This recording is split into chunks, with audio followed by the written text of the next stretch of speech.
more than just money. It's also an issue of control and curriculum, and what type of African adults are you trying to produce within that school system. I was in the Intelligent and Gifted Children's program. I went to Cornell University Preparatory. I was on welfare, Head Start, free lunch, free breakfast, forced busing for integration. Every single government program ever created, I have been here you are on the cover of Newsweek magazine. It must have worked. That's not the point, because I talked about white people. That was why I was on the cover.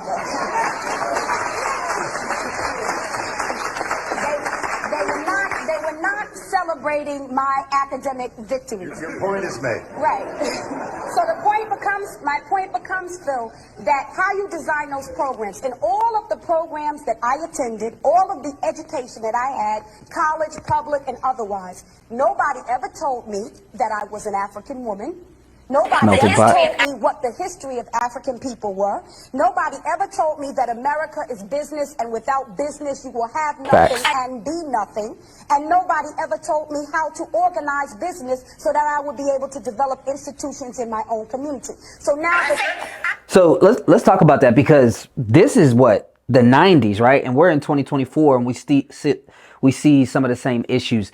And the issue here, what I'm hearing is that there are many programs that come down the pipe from government or are government funded to change underserved communities.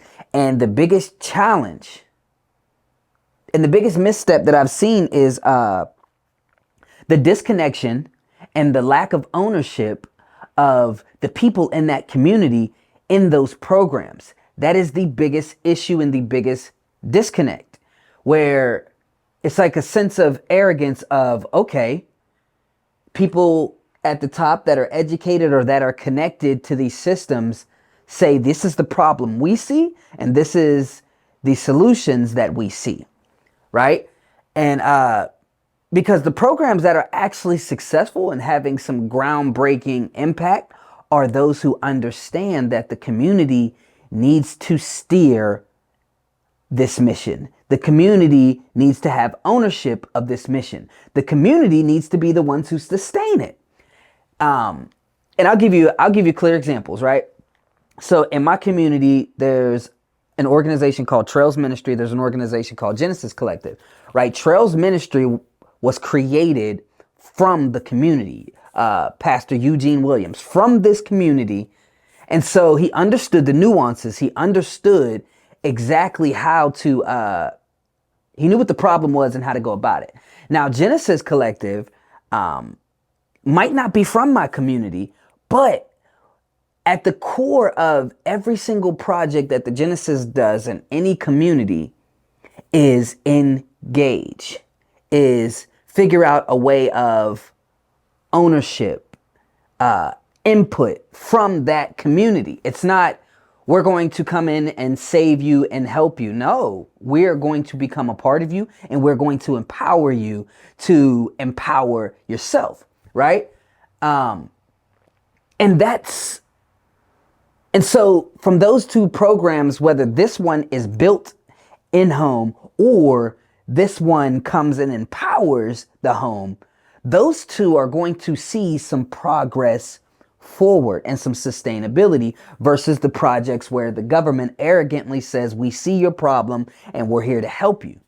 And so I agree with her that although it's great that all of these organizations are out here, the reason they're not connecting and figuring out, okay, well, we need to teach this and teach this as well along with these programs is because it's not the community who is steering it. It's not the community who has ownership.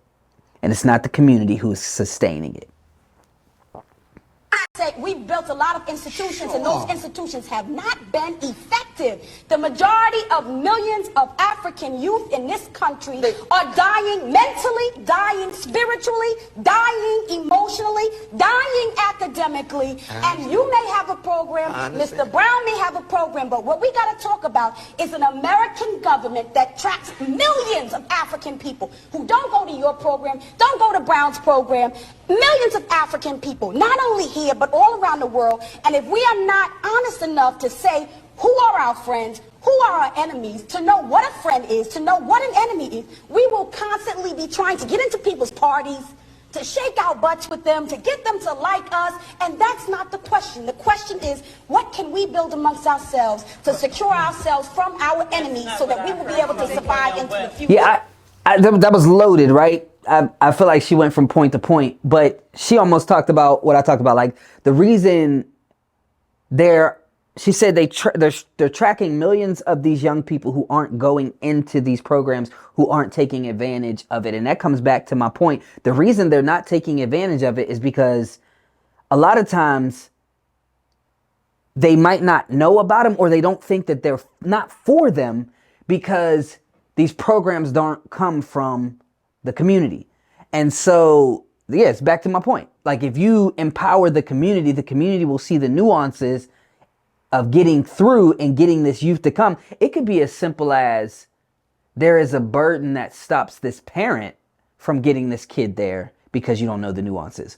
Or this kid doesn't have a parent in his life that gets them there. And because you're not a part of that community, you can't solve the problem that comes from that nuance. And that's all I'll say about that portion of it. Because she said a lot. And they tied together. But all right, well, let's move.